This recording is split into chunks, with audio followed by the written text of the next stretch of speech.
Hello दोस्तों, स्वागत है आपका स्लीपी क्लासेस में। और दोस्तों, आज हम करेंगे नाज foundation versus government of NCT of Delhi का केस। ठीक है, बेसिकली सेक्शन 377 जो है आईपीसी का, इसको जो है ख़त्म कर दिया था। ठीक है जी, सुप्रीम कोर्ट ने करा था। ठीक है, सबसे पहले ये दिल्ली हाई कोर्ट में आया था। ठीक है, अब देखिए होमोसेक्सुअलिटी जो है वो जो है काफ़ी ज़्यादा एक टैबू की तरह देखा जाता है। इसको अनफेथफुल और इमोरल तरीके से देखा जाता है हमारे कंट्री में आज भी। इसको मतलब 21st सेंचुरी में भी आने के बाद भी हम इसको इस तरीके से देखते हैं। ठीक है, तो इसका जो है केस जो है लेके गए थे। ठीक है, नाज फाउंडेशन लेके गया था एनसीटी ऑफ दिल्ली के अगेंस्ट। ठीक है, फिर उसके बाद सुप्रीम कोर्ट ने इसकी जो है जजमेंट दी थी। अब बेसिकली जो है अब आज हम इस केस को देखेंगे कि एग्जैक्टली हुआ क्या था। केस के फैक्ट्स पे आते हैं। ठीक है, 2009 में क्या है कि ये एनजीओ है नाज फाउंडेशन, उसने चैलेंज किया था कॉन्स्टिट्यूशनलिटी ऑफ आर्टिकल 377। ठीक है जी, किसके? और देखिए कि आर्टिकल 14, 15, 19 और 21 जो है उसके खिलाफ। ठीक है, कि ये इसके खिलाफ जो है कोर्ट में चैलेंज किया गया था। ठीक है, और फिर क्या हुआ था कि फाउंडेशन ने आर्ग्यू किया था कि 377 जो है आईपीसी का, वो जो है आउटडेट करता है कॉम्प्रिहेंशन ऑफ सेक्स, जो कि वेलकम्ड नहीं है इन सोसाइटी। ठीक है, अब देखिए कि होमोसेक्सुअलिटी क्या है, उसको देखकर 19th सेंचुरी में अगर देखा जाए तो उसको जो है कहते हैं कि sexual intercourse between members of the same sex. ठीक है, और इसको अननेचुरल बाय कॉलोनियल रूल्स और लॉज से जो है, क्योंकि हमारे जितने भी आपने देखा होगा आईपीसी का हो गया। ठीक है, ये जो है ब्रिटिश टाइम के जो है रूल्स और रेगुलेशंस बने हुए थे। ठीक है, तो अब इसमें क्या है कि जो केस है इसमें 5 जज के बेंच जो है, जो कि जिसमें चीफ जस्टिस दीपक मिश्रा थे, जस्टिस नरीमन थे, खानविलकर थे, जस्टिस चंद्रचूड़ थे, जस्टिस मल्होत्रा थी। ठीक है, और फाउंडेशन ने जो है रेफरेंस भी दिए थे कि 2001 में जो है लखनऊ में HIV एंटीसिपेशन लेबरर्स जो थे, जो कि अप्रोप्रिएटिंग कर रहे थे एक कॉन्डम्स टू गे मैन। ठीक है जी, उनको कैप्चर कर लिया गया था और वो कह रहे थे कि वो ऑफेंस करने लगे हैं। ठीक है, तो अब इस पर मतलब हम ये भी देख सकते हैं कि इसमें कंटेंशन दी थी कि जो आपके जो सेम सेक्स HIV जो है, ठीक है, उसमें 8% की इंक्रीमेंट है। ठीक है, और जो आपके जो HIV वैसे अगर हो रहा है तो वो 1% है। ठीक है, तो मतलब कि सेम सेक्स में जो है HIV ट्रांसमिशन ज़्यादा है compare to the normal transmission. तो ये भी एक कंटेंशन था जो कि केस के फैक्ट्स में आया था। ठीक है, और नाज फाउंडेशन ने एडिशनली ये भी कहा था कि एक the arrangement was being abuse to turn down consensual sex that is not penovaginal. ठीक है, तो मतलब कंसेंशुअल सेक्स पे भी काफ़ी ज़्यादा बात की गई थी। अब 377 बेसिकली कहता क्या है? देखिए 377 आईपीसी कहता है, ये बोलता है अननेचुरल ऑफेंसेस। ठीक है जी, अब बेसिकली क्या है, ये कहता है कि whoever voluntarily has carnal intercourse against the order of nature with any man, ठीक है, और वुमन और एनिमल, ठीक है, इसमें एनिमल भी है, शेल बी पनिश्ड, ठीक है जी, इम्प्रिजनमेंट फॉर लाइफ और with imprisonment of either description for a term which may extend to 10 years and shall also be liable to fine. अब देखिए कि जो आपका पोक्सो एक्ट आया था उससे पहले क्या था?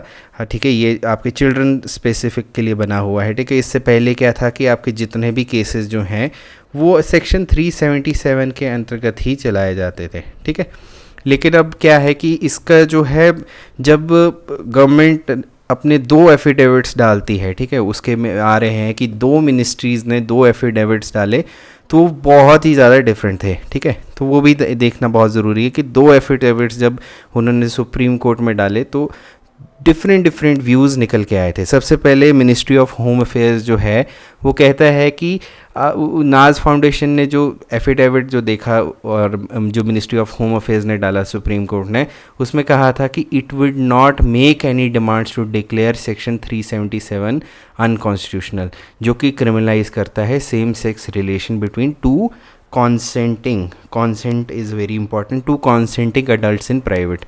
ठीक है जी। और इसमें जो एफिडेविट में फाइल किया था 2 विंग्स आ गए थे, ठीक है। एक तो आपका मिनिस्ट्री ऑफ होम अफेयर्स, ठीक है। तो अब होम अफेयर्स के जो बिहाफ पे श्री वेणुगोपाल थे, एफिडेविट उन्होंने फाइल किया गया था कि वो कहते कि it does not go under any constitutional fragility.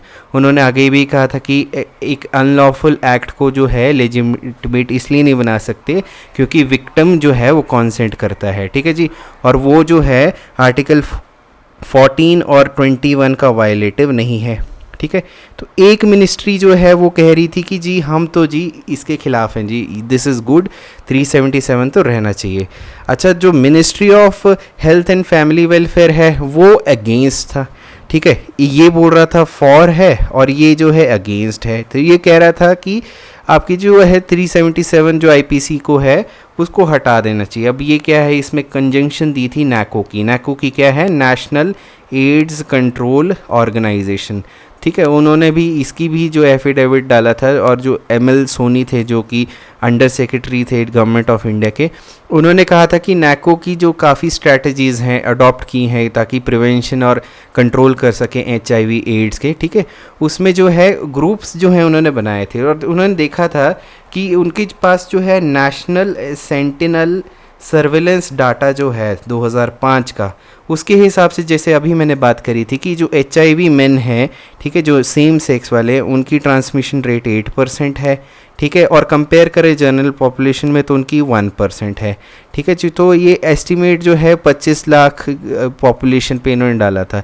तो उन्होंने कहा कि जो श्री सोनी जो अंडर सेक्रेटरी थे, उन्होंने कहा था कि नैको ने जो है वो काफ़ी इस तरीके के जो हैं आपने चलाए हुए हैं प्रोग्राम्स जो कि जो आपके जो सेम सेक्स हैं या फिर होमोसेक्सुअल हैं, LGBT कम्युनिटीज़ हैं, उनमें काफ़ी ज़्यादा जो है वो क्या है कि कॉन्डम डिस्ट्रीब्यूशंस कर रहे हैं। क्योंकि अब देखिए कि जैसे कि फूड, सेक्स एंड स्लीप जो है वो ह्यूमन बीइंग्स की बेसिक नेसेसिटी है, ठीक है।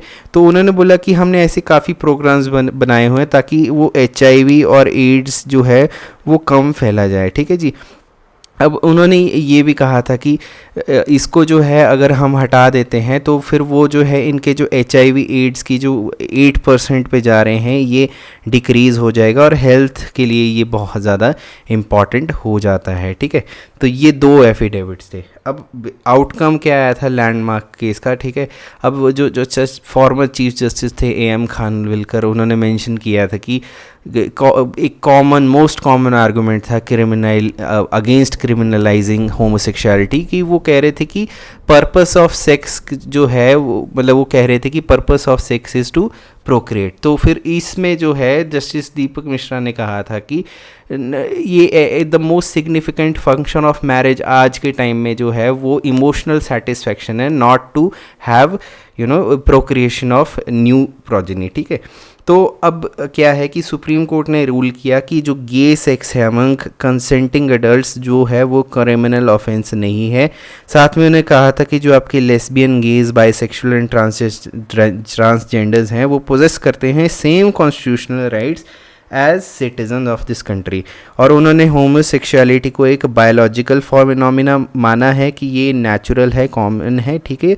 और कोई भी डिस्क्रिमिनेशन इस ग्राउंड पे जो है वो वायलेट करेगी फंडामेंटल राइट्स में। तो मतलब अगर कंक्लूड करें कि मतलब अगर इस लैंडमार्क जजमेंट के बाद भी जो है इंडिया की सेक्सुअल माइनॉरिटी जो है वो फेस करती है डिस्क्रिमिनेशन। जैसे कि अभी रिसेंटली सुखमन मैम ने अडॉप्शन के लॉज के ऊपर आपका एक लेक्चर लिया था करंट अफेयर्स में, तो उसमें भी ये था कि देखिए कि अब वही बात है कि दे कैन नॉट प्रोक्रिएट, मतलब वो अपना, ठीक है, उनके बेबीज़ नहीं हो सकते, ठीक है। मतलब lesbians and gauge they can't have the babies. लेकिन ये जो कम्युनिटी है इनको सबसे ज़्यादा जो ज़रूरत है बेबीज़ की, और आई थिंक सबसे ज़्यादा अच्छा ख्याल ये भी रखेंगे। तो अब ये जो है एक ओपन एंडेड डिस्कशन है और एक न्यू वर्ल्ड ऑर्डर की तरफ जो है बहुत ज़्यादा ज़रूरी है कि जो हमारा कॉन्स्टिट्यूशन है, हमारी जो गवर्नमेंट्स हैं वो इनके लिए थोड़ा प्रो हो जाए ताकि एक नए समाज की तरफ हम अग्रसर हो सकें। तो दोस्तों ये था आज का केस लॉ। आपसे फिर से मुलाकात होगी जल्द ही, तब तक के लिए टेक केयर, नमस्कार, बाय बाय।